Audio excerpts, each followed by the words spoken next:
ಭ್ರಷ್ಟ ಕಾಂಗ್ರೆಸ್ ಸರ್ಕಾರ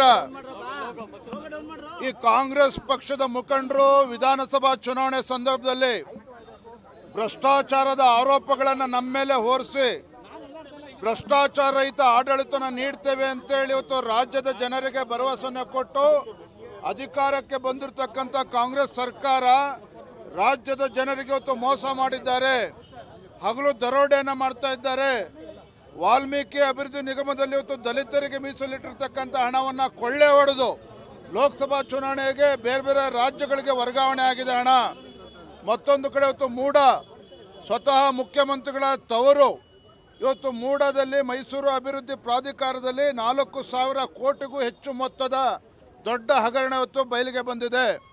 ಇವತ್ತು ಸ್ವತಃ ಬೈರತಿ ಸುರೇಶ್ ಅವರು ಮೈಸೂರಿಗೆ ಹೋಗಿ ಅಧಿಕಾರಿಗಳು ಸಭೆ ನಡೆಸಿ ಅಧಿಕಾರಿಗಳನ್ನ ಸಸ್ಪೆಂಡ್ ಮಾಡೋದು ಬಿಟ್ಟು ವರ್ಗಾವಣೆ ಮಾಡಿ ಕಡತಗಳನ್ನು ಎಲ್ಲ ತಗೊಂಡು ಓಡಿ ಬಂದಿದ್ದಾರೆ ಸುರೇಶ್ ಅವರು.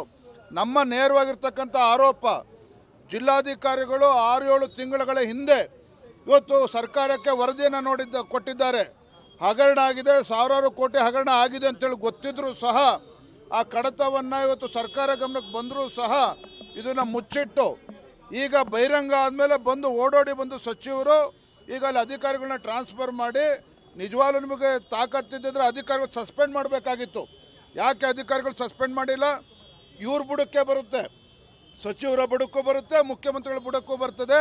ಅಷ್ಟು ದೊಡ್ಡ ಭ್ರಷ್ಟಾಚಾರ ನಡೆದಿದೆ. ಹಾಗಾಗಿ ಇವತ್ತು ನಾವು ಮುಖ್ಯಮಂತ್ರಿಗಳ ಮನೆ ಮುತ್ತಿಗೆ ಹಾಕ್ತಕ್ಕಂಥ ಪ್ರಯತ್ನ ಮಾಡಿದ್ದೇವೆ. ಇದರಲ್ಲಿ ಯಾವುದೋ ಮುಲಾಜಿರ್ತಕ್ಕಂಥ ಪ್ರಶ್ನೆ ಇಲ್ಲ. CBI ಇಂದನೇ ತನಿಖೆ ಆಗಬೇಕು. ಇದು ಮುಖ್ಯಮಂತ್ರಿಗಳ ಬುಡಕ್ಕೂ ಬರ್ತದೆ, ಸಚಿವರ ಬುಡಕ್ಕೂ ಬರ್ತದೆ. ದಿನದಿಂದ ದಿನಕ್ಕೆ ಇವತ್ತು ಹಗರಣಗಳು ಬೆಳಕಿಗೆ ಬರ್ತಾ ಇದೆ. ಏನು ಇವತ್ತು ಮುಖ್ಯಮಂತ್ರಿಗಳ ಮುಖವಾಡ ಕೂಡ ಕಳಚಿ ಬಿದ್ದಿದೆ.